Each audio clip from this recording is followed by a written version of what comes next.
Yo, what's up guys? Pierre Andre is back. Assalamualaikum dan salam sejahtera kepada korang yang menonton channel Pierre Andre Vlog.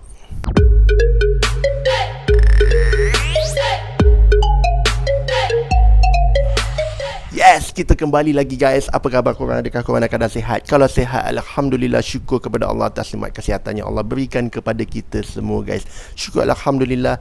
Terima kasih ya Allah atas segala nikmat yang kita dapat rasa hari ni. Kau bayangkan guys, kita ni sebenarnya tidak wujud. Kita tak ada. Kita kosong, kita lenyap. Tapi Allah bagi rahmat dan nikmat dia untuk kita merasai kehidupan ni. Adakah wajar untuk kita tidak menghargai atau mensyukuri nikmat Allah? Tak kan? Sebab tu kita kena banyak-banyak bersyukur kepada Allah.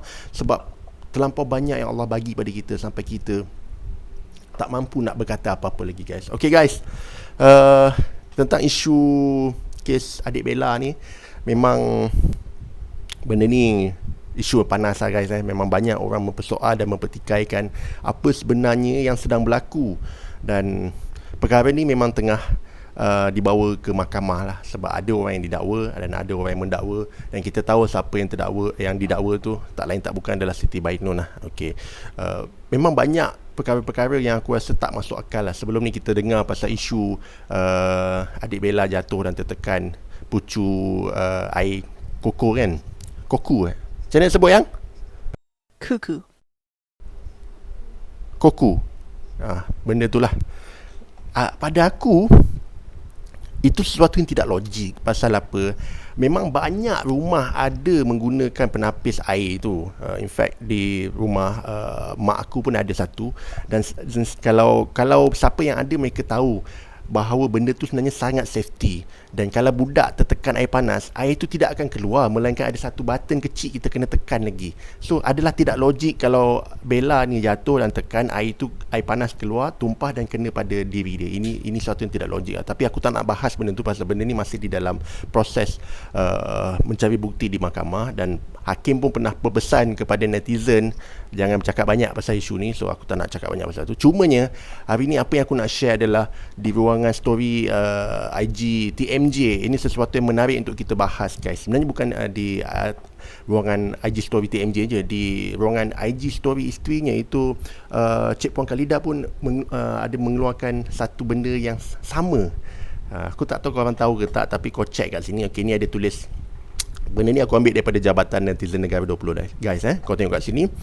Okey, daripada TMJ dia cakap, berkenaan kes Bella, mana pergi semua ahli politik yang so-called pro-human right ni? Semua senyap aja. Ada apa-apa kaitan ke dengan rumah bonda? Ada apa-apa kaitan dengan rumah bonda ke?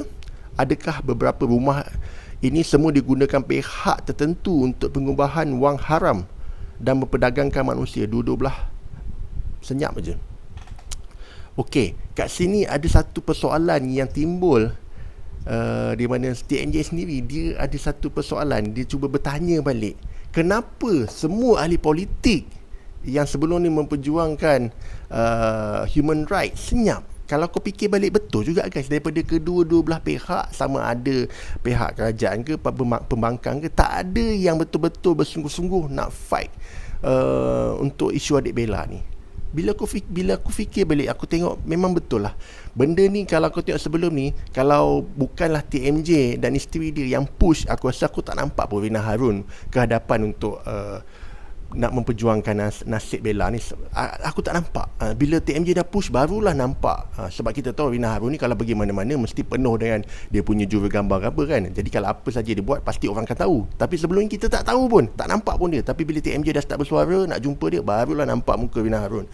Lepas tu barulah ada nampak Perdana Menteri jumpa adik Bella, mengatakan adik Bella punya mental dah semakin stabil dan semacam itulah.